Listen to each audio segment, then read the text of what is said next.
So I've been on a bit of a Last of Us kick recently, mostly because I got the second game's remaster and started playing No Return. That's amazing, by the way. Oh, hell! Fucking pipe bomb! Joel, open the fucking door! But regardless of that, the second season of the show has been steadily releasing for the better part of a month now, and we're on episode 4 of 8. So I figured I'd do a mid-season checkpoint, because there has been a lot of mixed opinions, and I mean a lot. But first, let's just quickly go over all of the currently available episodes. Spoilers ahead for both games and seasons, by the way. That should have been obvious, though. We pick up 5 years after the events of The Last of Us Season 1.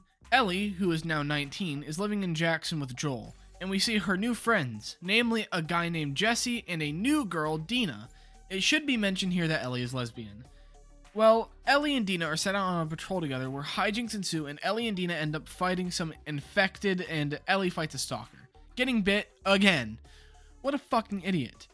Anyway, she conceals this bite, which shows the audience that she is currently hiding her immunity. Nifty. Anyway, aside from that, we see Joel in therapy with a therapist who hates him, and when asked about what happened in Salt Lake City at the end of Season 1, he proclaims that he saved Ellie.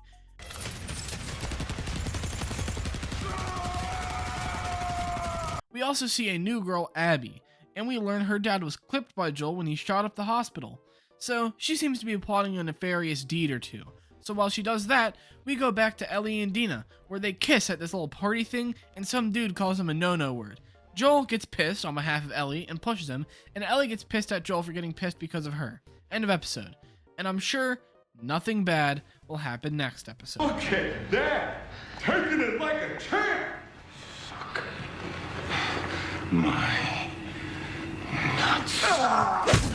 Alright, so jokes aside, this episode kicks off with all of our pals going on patrol. Dina with Joel, and Jesse with Ellie. Well, bad news bears, and Abby ends up finding Joel and Dina out on patrol, actually getting saved by them because Abby was split from all of her friends. How kind! Maybe Abby will find it in her heart to forgive Joel, seeing how he's changed. Yeah, alright, maybe not. So Dina is now knocked out, and Jesse and Ellie are looking for them because they never called in a checkpoint. I should also mention that throughout the plotline, there's an infected attack going on in Jackson, leaving a lot of the town destroyed or wrecked in some way, meaning there needs to be a lot of rebuilding done. Anyway, just remember that for later. Back to Joel. He's been getting tortured for the last however long it had been, and I would cut off so that I could show it to you, but they low-key fuck him up so bad that I think it just might be bad faith to show it to you.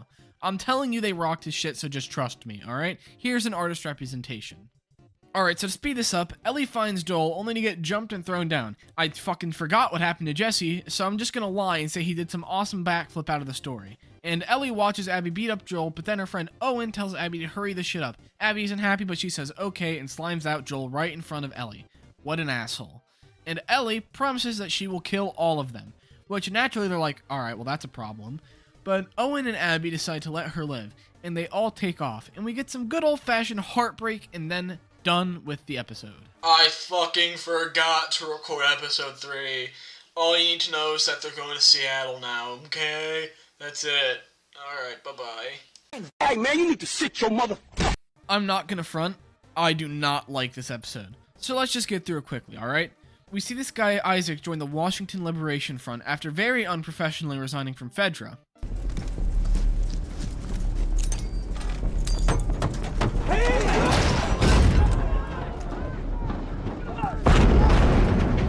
Anyway, back to the present.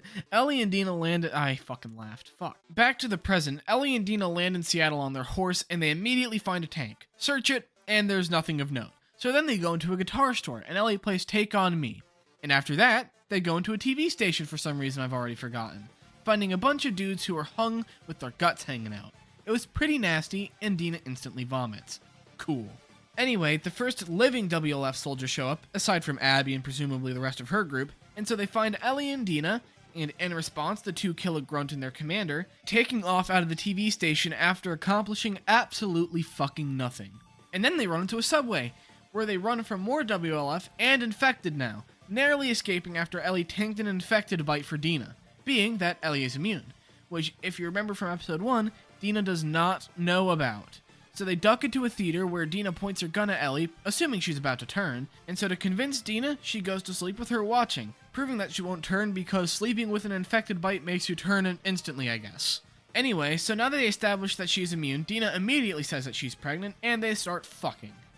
Next day, Ellie jokes, "I'm gonna be a dad," and that's probably my least favorite line of dialogue in the entire show so far. That has nothing to do with the plot, I just wanted to say that. I'm gonna be a dad. Yeah. Release me! After that, the radio starts going off for some reason unknown to me, and it immediately snitches on one of Abby's friends, Nora, saying that she's at the hospital, and the episode ends on Dina and Ellie agreeing to go together. There's also a really good scene somewhere that I forgot about, where that Isaac character is torturing another one of those religious people from last episode, and that is where we learn that they are called Seraphites. And that is all I am willing or able to show in that scene. It's really good though, watch it. Alright, so there are episodes so far, and I already gave my opinion on episode 4, being that I do not like it. So let's just quickly run through the others, alright? Episode 1, I thought it was weaker than the intro to the second game, but overall as an episode it was really just alright. Episode 2 is a brilliant episode that adds so much to everything that was seen in the game. Jackson being attacked adds a lot of depth as to why Jackson doesn't just send out a giant group to get revenge for Joel. The attack being something that never even happens in the game. Although there are some things that I'm not a huge fan of that I'll get into soon. Episode 3 is solid, that's really all I have to say. And with that out of the way, let's actually talk about how good or bad Season 2 of The Last of Us actually is. Well, as a direct adaptation of the material from the first 2 games, the show was literally never perfect. And in the second season, it gets a lot less faithful in many ways, like Jackson getting attacked, Dina being with Joel instead of Tommy when he dies, and Ellie being with Jesse instead of Dina when Joel dies, to name the most important stuff. But I don't think that's necessarily a bad thing. I think if they handle it well, it can make for a great other take on The Last of Us, something that Season 1 excels at in my opinion. And to continue on the praise, most of the cast is really well done, except one, and the acting is awesome all across the board, especially in episode 2, and Abby's intro is much better in the show than the games. And that concludes my praise of Season 2.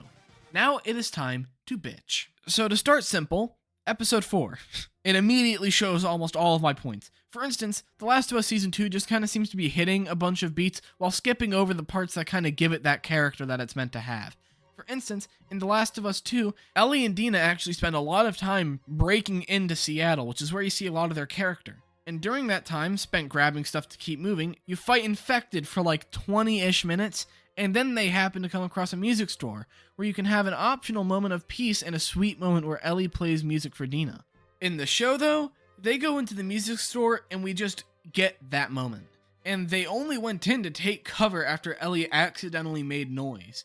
It skips all of the character moments you get from them getting into Seattle and just goes straight into the music store, and I really don't like that. It doesn't feel very true to the characters' moments, and I don't really believe their relationship.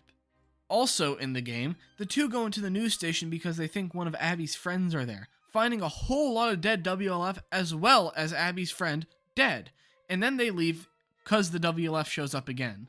In the show, they just show up and leave and then skip right to the subway. And I should let you know right now, the show so far has skipped over 2 of the deaths of Abby's friends, which is some total bullshit. Why should I believe that Ellie is about to go through all of this shit when her current kill count is maybe 5 or 6? And then there's the worst part to me.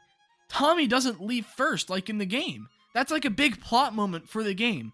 In the game, he takes off and the two discover that he's been fucking shit up as they go.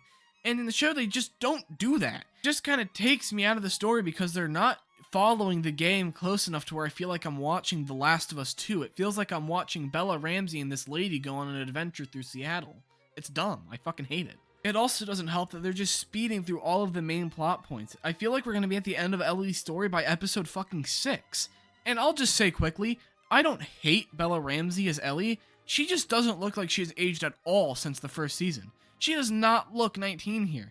She was fine for season 1, but they definitely should have recasted her here. So to answer the main question, after episode 4, shit's getting kinda bad here.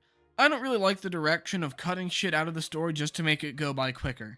It makes everything feel a lot less genuine and real. But we'll touch base once the season ends, and maybe I'll eat my words. Although I really doubt that will happen.